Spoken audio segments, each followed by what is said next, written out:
अस्सलाम वालेकुम क्लास, कैसे हैं आप लोग? खैरियत से हैं? क्लास हमारा चैप्टर नंबर 5 स्टार्ट था फिजियोलॉजी का, रेस्पिरेटरी सिस्टम। इसमें हमने रेस्पिरेटरी सिस्टम में हमने रेस्पिरेशन की डेफिनेशन को डिस्कस किया। उसके बाद फिर हमने अपर एंड लोअर रेस्पिरेटरी ट्रैक के बारे में पढ़ा। अच्छा, उसके बाद फिर हमने फिजियोलॉजी में इन रेस्पिरेटरी सिस्टम यानी कि कुछ फंक्शंस जो फिजियोलॉजी के पॉइंट ऑफ व्यू से हमने वो देखे। अच्छा, आज हमारे पास जो टॉपिक है वो है पल्मोनरी वेंटिलेशन। पल्मोनरी वेंटिलेशन नाम से जाहिर हो रहा है, पल्मो का मतलब होता है लंग्स, ठीक है। वेंटिलेशन का मतलब होता है ब्रीदिंग, ठीक है। लंग्स के थ्रू जो ब्रीदिंग हो रही है उसको हम पल्मोनरी वेंटिलेशन कह रहे हैं। अच्छा, इसमें ना एक चीज सबसे कॉमन है, वो ये है कि यानी कि inhale of oxygen and exhale of carbon dioxide, ठीक है। और किसके थ्रू? थ्रू लंग्स के थ्रू जो है ये हमारा फंक्शन जो है परफॉर्म होता है, ठीक है। This is a inspiration inflow and expiration outflow. Inspiration का मकसद है inflow of air in the lungs and expiration means outflow of carbon dioxide away from the lungs, ठीक हो गया।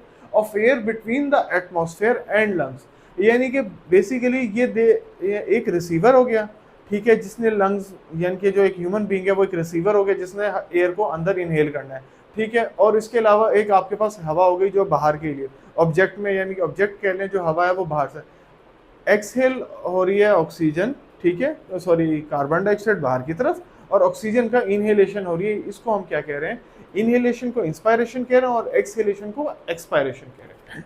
ये चीज आ गई। उसके बाद इसकी एक और डेफिनेशन भी बताई गई, it is the inflow and outflow of air.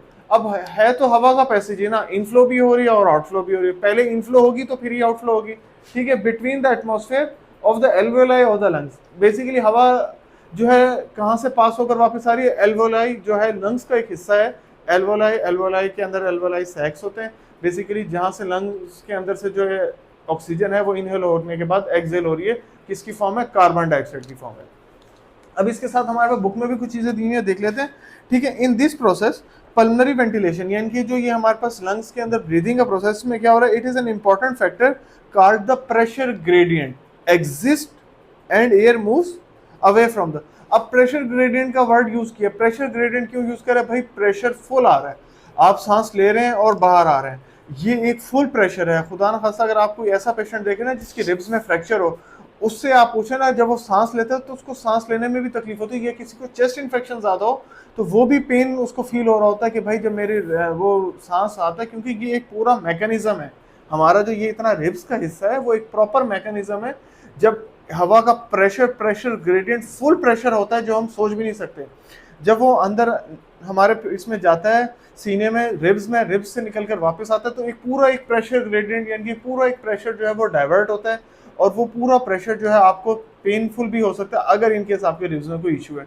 तो वो पूरा एक प्रेशर है, एक अल्लाह ताला ने हमारा एक निज़ाम बनाया हुआ है जो पूरा प्रॉपर्ली काम कर रहा है, ठीक है। Exist and air moves into the lungs, और एयर जो है कहाँ से मूव कर रही है? लंग्स में मूव कर रही है। When pressure inside the lungs is less than the atmospheric pressure, लेकिन जब प्रेशर जो होगा अंदर का कम होगा और एटमॉस्फेरिक प्रेशर जो होगा वो ज्यादा होगा। अच्छा, उसके अलावा एक और बात उसमें इंपॉर्टेंट बात है, air moves from lungs to the atmosphere. जो बाहर का एटमॉस्फेयर था उससे जो एयर थी वो मूव्स हुई लंग्स में से, where the pressure in the lungs is greater, लेकिन जो लंग्स का प्रेशर था वो ज्यादा ग्रेटर था than that of atmospheric pressure, atmospheric pressure से ज्यादा। क्योंकि आपने सांस को अंदर लिया, उसके बाद आपने उसको एक्सहेल कर दिया, तो जो हालांकि एटमॉस्फेरिक प्रेशर ज्यादा था, लेकिन जब आपने सांस लेकर वापस निकाला तो आपका जो लंग्स की तरफ एटमॉस्फेरिक प्रेशर था, वो अपने जो आपका लंग्स का प्रेशर था वो बाहर का एटमॉस्फेरिक प्रेशर से वो ज्यादा था। ये एक प्रॉपर मैकेनिज्म हो गया हमारे पास पल्मोनरी वेंटिलेशन। अब आगे इसके अंदर जो है फिर हमारे पास कुछ मैकेनिज्म और स्टार्ट हो जाता है पल्मोनरी वेंटिलेशन में। उसमें हमारे पास इंस्पायरेशन अलग चीज है, एक्सपायरेशन अलग चीज है। वो इंशाल्लाह हम फिर नेक्स्ट लेक्चर में डिटेल में करेंगे और उनको दो इकट्ठा कंपैरिजन के साथ हम कवर कर लेंगे। Thank you so much class.